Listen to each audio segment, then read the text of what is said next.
Welcome back. The City of Johannesburg's council approved a 2.5 billion rand loan from the World Bank, faced some opposition from councillors. The city's African Development Bank loan is set to fund capital projects. This is as Joburg continues to suffer ongoing cash flow issues. For a conversation now on how these municipal loans work and what purpose they serve, we are now joined by Professor Daniel Meyer from the School of Public Management, Government and Public Policy at the University of Johannesburg. Prof, a very good evening to you, and I guess a very good place to start is, what is the purpose of municipal loans? Good evening. Yeah, municipal loans are there to support the financial management of the municipality, and we know roughly about 70% of all municipalities in South Africa are either bankrupt or getting closer to bankruptcy. So all of the municipalities in South Africa are really under pressure in terms of financial management. And maybe we must look at this, the system and the structures, how the municipalities are working. But City of Johannesburg are also under pressure. And this loan, 2.5 billion rand, will be paid back over 15 years. And in the current budget, the 2025-2026 budget, they have allocated about a surplus of about 4.1 billion, which will be used for debt repayments and this new debt that they have concurred. So they should be able to pay it back over that 15-year period. It's not a big problem, but they need much more money than the 2.5 billion rand to get the city's infrastructure going again.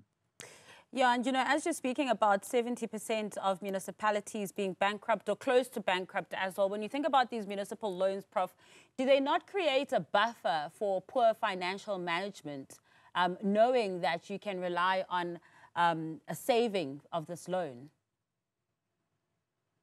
The current budget for City of Johannesburg, and I attended the budget meeting by the mayor and so on, it looks quite good, and I think they are under the budget, and the financial management are relatively under control. It's around about 90 billion rand the total budget, and the only big problem there is the capital expenditure, which is below 10% of the total budget. So about 8.7 billion goes to infrastructure development, and I think if a municipality like City of Johannesburg, the biggest municipality in South Africa, takes out loans and so on, it should go into infrastructure development. That is where we've got this big problem, this big backlog. And I would estimate this backlog for infrastructure development about 100 billion. So the municipality, the metro, they cannot do it on their own. They will have to get national funding to get out of this big black hole in terms of their infrastructure development and maintenance. And that is a massive issue. You can see if you drive around in Johannesburg, there's massive problems, and we need to resolve it as soon as possible. But they cannot do it on their own. It's impossible.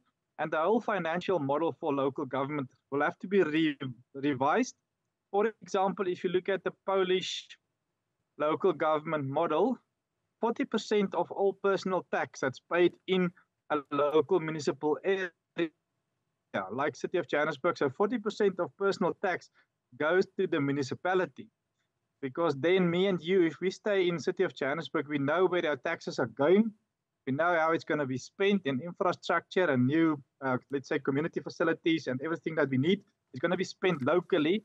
But at the moment, we just see more and more municipalities are going backwards in terms of their financial management, not only because of limited income, but also the way that it's spent. There's not effective expenditure of the income that we get. And speaking about the expenditure as well, there's also been a problem. I mean, the Auditor General also raised red flags to say that there is a problem of wasteful expenditure that continues in the city of Joburg as well. So, and looking at the numbers that you're mentioning, this loan is for 2.5 billion or so, but you're saying for infrastructure, the city would need about 100 billion rand. 8.7 billion rand budgeted for infrastructure, yet the infrastructure in the city is already crumbling.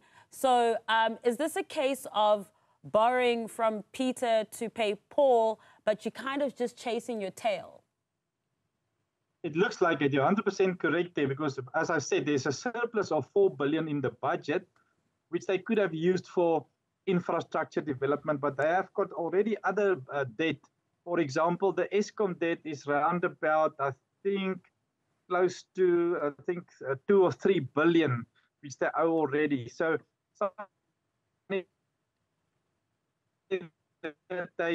take on this loan will just straight go back into repayment of debt.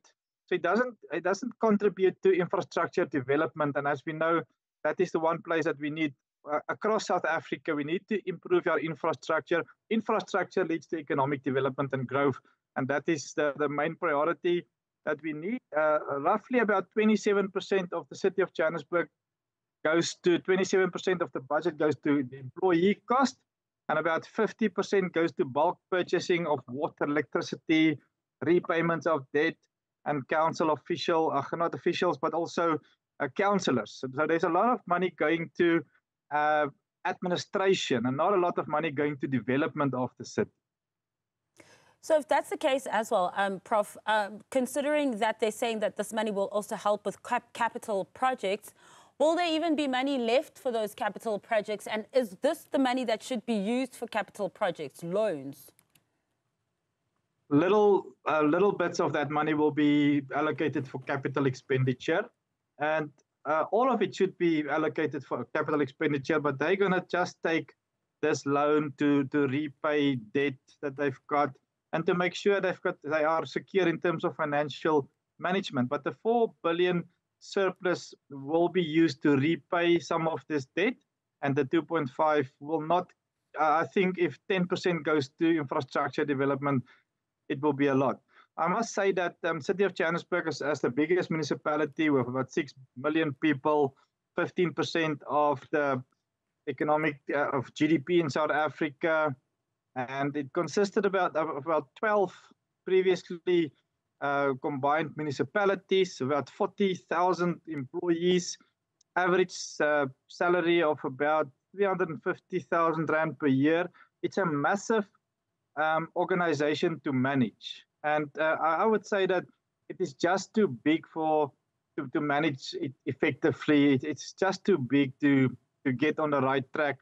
And that's why we see all of these changes in senior management in terms of the municipal managers, the mayors. There's lots of changes all of the time. It's very unstable. And it's because it's so difficult to manage. You can think for yourself how big this place is. Geographically, it's very big. And how can one person manage this whole place with all of the 3,000 managers that's working at City of Johannesburg? It's a massive organization. And I would say we need some structural changes in terms of the sizes of some of our metros, as well as the financial models. I have been attending a lot of their meetings. The officials are trying their best. Some of the politicians are trying their best within the coalitions, but it's really a big organization to manage very effectively. And, just finally, Prof, speaking about the magnitude of it as well, it wasn't everyone in council. Some councillors from other political parties, including Action SA and the DA, were opposed to this loan as well. And one of the councillors had said that we're essentially getting long-term finances for short-term projects, and also based off what you're saying, not just short-term projects, but also administrative costs.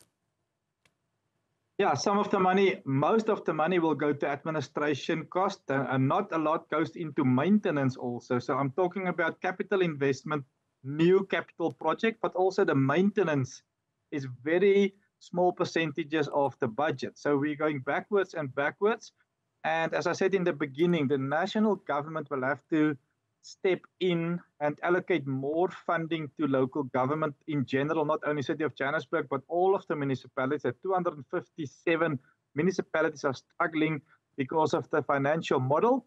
And then also appointment, the best of the best must work at local government. It's a very difficult place to work with political interference. And a lot of that is where the service delivery must take place in South Africa. And it's not taking place. And next year we've got the election, and you'll see that people after 30 years has lost their patience, and there will be big changes next year, that I can tell you definitely.